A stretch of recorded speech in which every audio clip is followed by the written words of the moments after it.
Hello, my name is Amir Mohammad Yahyapur.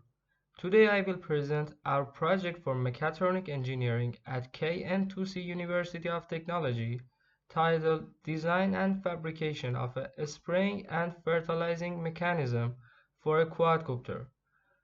This research was supervised by Dr. Saeed Khan Kalantari and it was completed in summer 2025. I will discuss the motivation, design, and other part of this project and conclusions. As you can see, quadcopters have many applications in agriculture. They can be used for watering and spraying and fertilizing and pesticide applications, or they can be used for monitoring and getting imaging crops. There is some advantages of quadcopters worth mentioning are that they offer a stable flight even in moderate wind, precise control for targeted spraying and fertilizing, and they are multi-purpose functionally and efficient use of resources that save times, chemicals, and water. So, we aim to design and build a compact and lightweight spraying and fertilizing mechanism that could be mounted on a small quadcopter. The system needs to be reliable, easy to refill and maintain, and able to deliver an even spray. An additional aim was to keep the cost low and the design simple enough for a student to fabricate while still achieving a real-world performance.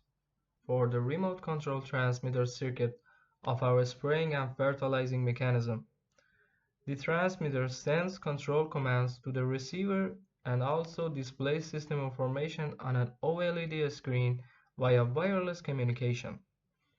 The charger module allows the battery to be recharged without removing it from the circuit. It connects to a USB power source and protects the battery from overcharging or deep discharging. The NRF regulator converts 5 volts down to 3.3 volts, which is the safe operating voltage for the NRF wireless module. The NRF module handles wireless communication. It sends and receives data over the 2.4 GHz frequency, allowing the transmitter and receiver to communicate without wires. The push button lets the user manually switch the pump on or off. When pressed, it tells the Arduino to send the control commands through the wireless module. The battery powers the entire transmitter circuit.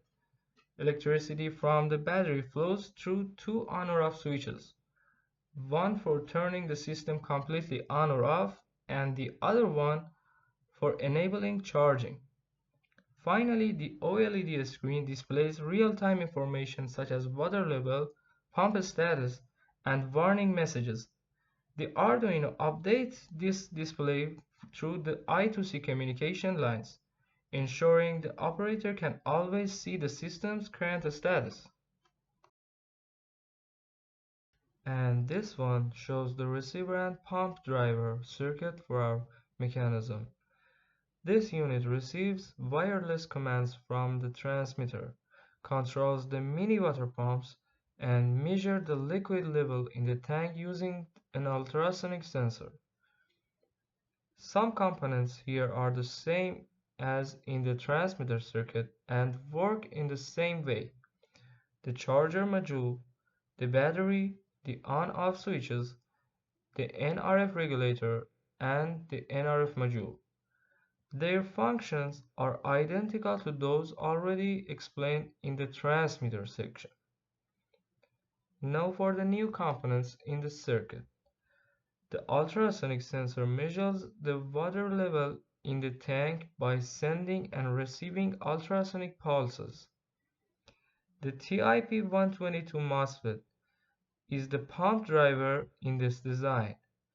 It acts as an electronic switch, allowing the Arduino to turn the higher current pump on and off without stressing its own pins. The 100 kΩ resistor ensures the MOSFET stays completely off when no control signal is present. It's preventing accidental pump activation. The next component is the flyback diode is placed across the pumps to protect the electronics from voltage spikes that occur when the pumps are switched off. The large 500 microfarads capacitor smooths voltage drop and help maintain stable power when the pumps start, while the smaller 50 microfarads capacitor reduces electrical noise near the ultrasonic sensor for more stable reading. And finally, the mini water pumps are the actuators that perform the spraying and fertilizing, responding to the commands received wirelessly from the transmitter. Now let's take a short break from the slides and check out the codes. This program is the transmitter side of our wireless pump control system. It runs on a handheld controller and it's responsible for sending on or off commands to the receiver, as well as displaying current tank information on an OLED screen. At the top, we include the required libraries for SPI communication, the NRF wireless module, and the Adafruit OLED display. We define button pin, screen size, and set up our radio object with its CE and CSN pins. The transmitter will send data to an address called NODET and receive data from an address called NODER. We also create two small data structures, one called command, which simply holds a single character for the pump on or off command, and one called the status, which the receiver sends back, containing the water level, the pump state, and whether the tank is empty. In the setup function, we prepare the button input, initialize the OLED screen, and start the radio with the correct addresses. The main loop first reads the button. If we detect a new button press, we toggle the pump command between on and off, package it into a command structure, stop listening, and send it to the receiver. After a short delay, we got back to the listening mode. Next, we check if any status data arrives from the receiver. If it does, we read it, display the live tank level, the pump state, and an empty warning if needed, all on the OLED screen. If nothing received within a small window of time, we display a no response message. And finally, we pause for a half second before repeating this process. In short, this transmitter handled both sending control signals and giving the operator real-time feedback from the tank. And this program is related to receiver side of our wireless system.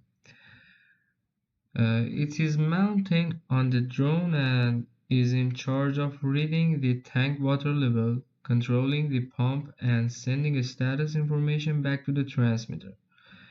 We begin by including libraries for SPI and NRF module. We also include the OLED display libraries so the receiver can show readings locally if needed. The CE and CSN pins for the radio are defined, and we set an address called CMD01 for incoming data. The receiver has a data packet structure for storing the incoming measurement we want to display. In this setup, we start serial communication for debugging, initialize the OLED screen, and display a waiting message, and then we configure the radio with a low power level, a slower data rate for the better range, a fixed channel, and a CRC error check-in. The receiver opens a reading pipe on the given address and immediately starts listening for incoming signals. So inside the loop, if data is available over the radio, we clear the data buffer, read incoming value, and print it to both the serial monitor and the OLED screen in centimeters. This allows us to see the distance reading. In this case, it could represent our ultrasonic tank measurement or similar sensor data being sent to the receiver. So, in short, this receiver is always listening, instantly updates the local display when new data arrives, and serves as the drum side endpoint of the wireless communication link. Here you can see the transmitter and receiver circuits, each assembled and soldered onto a perforated board as explained in the previous slides. The transmitter circuit gives the user full control over the pumps and real-time monitoring the tank level. The receiver circuit, together with the pumps and ultrasonic sensor, is connected to the tank and mounted on the quadcopter. As you can see in this slide, I am showing the design steps for the tank and its mounting base. Respectively, first I modeled the quadcopter frame in SolidWorks based on the real model measurements. Second, I purchased a tank based on the available space in the quadcopter. You can actually use 3D printing method. Third, I designed the tank in SolidWorks to match the project's requirements. Fourth, I designed the mounting base with structural considerations for 3D printing. At fifth step, I assembled all the parts virtually to check the fit before printing the base. And finally, the 3D printed mounting base was completed and ready to be installed on the quadcopter. Here, after connecting all the components, the mechanism is now ready to be installed on the quadcopter. And in this short clip, you can see the mechanism already attached to the quadcopter and ready for use in the field.